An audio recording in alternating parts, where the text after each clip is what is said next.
Hi viewers, అందరికీ నమస్కారం. కర్కాటక రాశి వారికి ఆగస్టు నెలలో మీరు ఊహించినటువంటి అదృష్టం మిమ్మల్ని వెతుక్కుంటూ వస్తుంది. గోచార ఫలితాలు. ఆగస్టు నెలలో కర్కాటక రాశి వారికి అనుకూలమైన ఫలితాలు అధికంగా ఉన్నాయి. భవిష్యత్తులో మీరు మంచి విజయాలను సాధించే అవకాశాలు ఉన్నాయి. 10వ ఇంటికి అధిపతి కుజుడు 2వ ఇంటిలో ఉంటాడు. ఇది ఉద్యోగం విషయంలో మీ స్థానాన్ని బలపరుస్తుంది. కార్యాలయంలో పై అధికారుల నుంచి మంచి ఆదరణ పొందుతారు. 6వ ఇంటికి అధిపతి గురుడు 10వ ఇంటికి 5వ ఇంటికి అదృష్టానికి అధిపతి అయినటువంటి కుజుడు 11వ ఇంటిలో ఉంటాడు. ఇటువంటి సమయంలో మీరు ఉద్యోగంలో ప్రమోషన్లు పొందే అవకాశాలు అధికంగా ఏర్పడుతున్నాయి. వ్యాపారస్తులకి వ్యాపారాన్ని చాలా జాగ్రత్తగా నిర్వహించాలి. వ్యాపారాల్లో పెట్టుబడి కోసం అవసరాలు ఎక్కువగా ఉంటాయి. ఆరోగ్యం పట్ల ఎక్కువగా శ్రద్ధను తీసుకోవాలి. తిరోగమన శని 8వ ఇంట్లో ఉన్నాడు.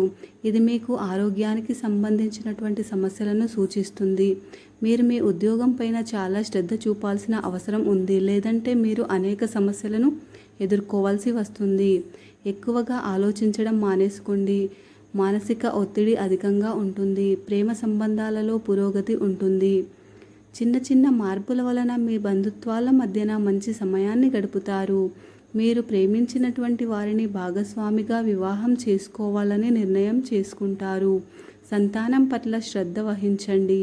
ఈ ఆగస్టు నెలలో విద్యార్థులకు చాలా అనుకూలమైన కాలము అని చెప్పవచ్చు. మీ కృషి పట్టుదల విజయవంతం అవుతుంది. కార్యాలయంలో విజయాన్ని సాధించడంలో మీరు ముందుకు సాగిపోతారు. దీని వలన మీ జీవితంలో మీకు ఆనందం, శాంతి నెలకొంటుంది. కుటుంబ జీవితము. ఈ ఆగస్టు నెలలో కర్కాటక రాశి వారికి కుటుంబపరంగా చూసినట్లయితే స్థిరంగా, సాధారణంగా ఉంటుంది. ఈ మాసం ప్రారంభంలో బుధుడు, శుక్రుడు 2వ ఇంట్లో కూర్చుంటారు. ఇది ఇంటి యొక్క వాతావరణాన్ని ప్రేమతో నింపుతుంది. పరస్పర సామరస్యాన్ని పెంచుతుంది. ఈ నెల ప్రారంభంలో కుజుడు 2వ ఇంటిపైన పూర్తి దృష్టిని కలిగి ఉంటాడు. ఇది కుటుంబ సభ్యుల మధ్యన కొంత మేరకు ఒత్తిడిని పెంచుతుంది. తిరోగమన శని 8వ ఇంట్లో ఉండి 2వ ఇంటిపైన దృష్టిని పెడతాడు. ఇది కుటుంబ సభ్యుల మధ్యన కఠినమైన సంభాషణలకు దారితీసే అవకాశాలు ఎక్కువగా ఉన్నాయి. ఆగస్టు 22 నుంచి బుధుడు దాని తిరోగమన స్థితిలో తన రాశికి తిరిగి వచ్చేస్తాడు. దీని కారణం చేత మీరు కొన్ని విషయాలను వెనుకకి తీసుకోవడానికి ప్రయత్నం చేస్తారు. 4వ ఇంటికి అధిపతి అయినటువంటి శుక్రుడు ఈ మాసం ప్రారంభంలో 2వ ఇంట్లో ఉంటాడు. ఇది కుటుంబంలో సంతోషాన్ని పెంచుతుంది. వృత్తి, ఉద్యోగాలు. ఈ ఆగస్టు నెలలో కర్కాటక రాశి వారికి వృత్తిపరంగా చాలా అనుకూలంగా ఉంటుంది. 10వ ఇంటికి అధిపతి అయినటువంటి కుజుడు 6వ ఇంటికి 9వ ఇంటికి అధిపతి అయినటువంటి గురుడితో పాటుగా 11వ ఇంట్లో సంచారం చేస్తారు. ఈ మాసం ప్రారంభంలో బలమైనటువంటి స్థితిలో ఉంటారు. మీకు పనిలో ఉన్నటువంటి అనుభవం వలన మీరు చేసే పనులకు మంచి ప్రశంసలను అందుకుంటారు. మీకు పని పట్ల అనుభవంతో పాటు శ్రద్ధతో, నిజాయితీతో మీ భవిష్యత్తుకు మీరు కట్టుబడి కెరియర్లో మంచి విజయాన్ని సాధిస్తారు. దీని వలన ఉద్యోగంలో మంచి స్థానం లభించడంతో పాటుగా మరింతగా బలపడుతుంది. కర్కాటక రాశి వారికి వ్యాపారము. ఆగస్టు నెలలో వ్యాపారపరంగా చూసినట్లయితే 7వ ఇంటికి అధిపతి అయినటువంటి శని 8వ ఇంట్లో తిరోగమనంలో ఉండటం వల్ల చట్టానికి విరుద్ధంగా పనులను చేయవద్దని, సకాలంలో పన్నులను చెల్లించమని మీకు సూచిస్తుంది. లేదంటే అదనపు పన్నులను చెల్లించాల్సి ఉంటుంది. వ్యాపారంలో కూడా కొన్ని ఇబ్బందులు ఏర్పడవచ్చు. దైవగురువు బృహస్పతి 11వ ఇంట్లో ఉండడం వలన ఈ మాసం అంతా 7వ ఇంటిని చూస్తారు.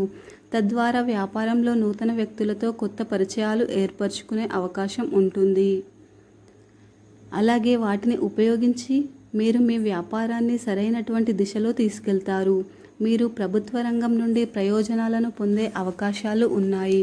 ఈ నెలలో మీ క్రింద పనిచేసేటటువంటి కొందరు వ్యక్తులు పనిచేయడం ఆపేయవచ్చు. అందుచేత మీరు అందరితో సత్ప్రవర్తనతో ప్రవర్తించాలి. తద్వారా వ్యాపారాలు కూడా మంచి పురోగతిని అనుభవిస్తాయి. ఆర్థిక స్థితి. కర్కట రాశి వారికి చెందినటువంటి వారి యొక్క ఆర్థిక స్థితిని పరిశీలించినట్లయితే ఈ మాసం ప్రారంభంలో అనుకూలంగా ఉంటుంది.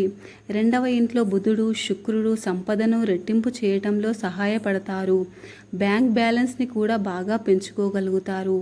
11వ ఇంట్లో ఉన్నటువంటి కుజుడు, గురుడు వివిధ మార్గాల ద్వారా ధనము వచ్చే అవకాశాలు ఎక్కువగా ఉంటాయి. ఈ మాసమంతా కూడా ఆర్థిక పరిస్థితి చాలా బాగా మెరుగుపడుతుంది. అలాగే 8వ ఇంట్లో శని ఉండటం వలన అవాంఛిత ప్రయాణాలు, ఆరోగ్యం క్షీణించడము, ఖర్చులతో ఇబ్బందులను కలిగిస్తుంది. కానీ ఆదాయం పుష్కలంగా ఉండడం వలన ఇబ్బందులను తగ్గించేలా చేస్తుంది. ఆగస్టు 26 నుంచి కుజుడు 12వ ఇంటికి మారుతాడు. దీని ప్రభావం వల్ల ప్రయాణాల కారణంగా ఖర్చులు అధికంగా పెరగవచ్చు. ఉద్యోగరీత్యా చూసినట్లయితే మరిన్ని ప్రయాణాలు ఉండవచ్చును. ఈ మాసం చివరి భాగంలో ఆగస్టు 16 నుంచి సూర్యుడు 2వ ఇంటికి మారుతాడు. ఇది ప్రభుత్వ రంగం నుంచి లాభాల అవకాశాలను పెంచుతుంది. ఆరోగ్యము. ఈ రాశి మాసంలో ఆరోగ్యపరంగా చూసినట్లయితే మిశ్రమ ఫలితాలు ఉంటాయి. శని 8వ ఇంట్లో తిరోగమన స్థితిలో ఈ మాసం అంతా ఉంటాడు. మీరు మీ ఆరోగ్యం పైన అజాగ్రత్తగా ఉండకూడదని సూచిస్తుంది. ఈ సమయంలో అనేక ఆరోగ్య సమస్యలకు దారితీసే అవకాశాలు ఏర్పడుతున్నాయి. కానీ మీరు ఆరోగ్యం గురించి అప్రమత్తంగా ఉంటే కనుక ఆందోళనగా ఉండాల్సిన అవసరం ఏమీ ఉండదు. తద్వారా సమస్యల నుంచి మీరు సులభంగా ఉపశమనం పొందవచ్చును. వివాహం, ప్రేమ, వ్యక్తిగత సంబంధాలు. మీ ప్రేమ జీవితాన్ని గనుక పరిశీలించినట్లయితే ఈ మాసం ప్రారంభ దశలోనే చాలా బాగుంటుంది. బుధుడు, శుక్రగ్రహాలు 2వ ఇంట్లో కూర్చుంటాయి. కుజుడు, గురుడు 11వ ఇంట్లో కూర్చొని 5వ ఇంటిపైన దృష్టి పెడతాడు. ఇది ప్రేమ సంబంధాన్ని ప్రగతిశీలంగా చేస్తుంది. మీరు మీ యొక్క జీవిత భాగస్వామితో సన్నిహితంగా ఉంటారు. ఒకరినొకరు అర్థం చేసుకుంటారు. దీనివలన మంచి అనుబంధం ఏర్పడుతుంది. మీ ప్రియమైన వారికి వివాహ ప్రతిపాదనలు చేయవచ్చు.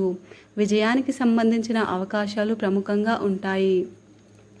అలాగే వివాహ అవకాశాలు చాలా బలంగా మారుతాయి.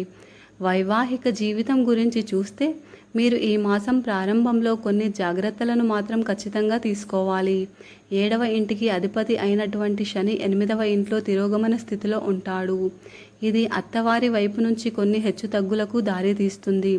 సూర్యుడు, శని యొక్క షష్టాష్టక యోగము వైవాహిక జీవితంలో ఉద్రిక్తత స్థాయిలను పెంచుతుంది. మంచి విషయం ఏమిటంటే బృహస్పతి ఈ మాసంలో 7వ ఇంటిపై దృష్టి ఉంటుంది. ఇది సంబంధాలు సజావుగా సాగేలా చేస్తుంది. మీ జీవిత భాగస్వామి ఆరోగ్యం విషయంలో కాస్త శ్రద్ధ వహించండి. అవసరమైనటువంటి చికిత్సను తీసుకోండి. ఒకరినొకరు సమయాన్ని తీసుకొని అర్థం చేసుకోవడం వల్ల మీ సమస్యలు సులభంగా దూరమవుతాయి. విద్యార్థులకు ఆగస్టు నెలలో కర్కటక రాశి వారి యొక్క విద్యార్థులకు మీ విద్యాభివృద్ధి సహకరిస్తుంది. పోటీలలో పాల్గొనటం వలన అవార్డులను, బహుమతులను పొందటం సాధ్యమవుతుంది.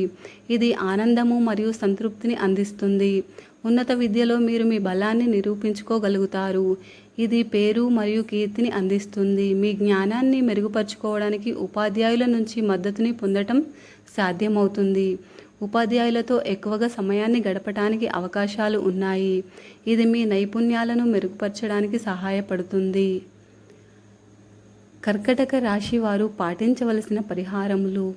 మంగళవారము, శనివారము హనుమాన్ చాలీసాను పఠించండి. ప్రతినిత్యము శివపార్వతులను పూజించండి. ప్రతి శనివారము ఆంజనేయ స్వామి ఆలయానికి వెళ్ళి 11 ప్రదక్షిణలను చేయండి. ఈ వీడియో కనుక మీకు నచ్చినట్టయితే లైక్ చేయండి, షేర్ చేయండి. ఓం నమ శివాయ అని చిన్న కామెంట్ పెట్టండి. అలాగే సబ్స్క్రైబ్ చేసుకోవడం మర్చిపోకండి ఫ్రెండ్స్. ధన్యవాదములు.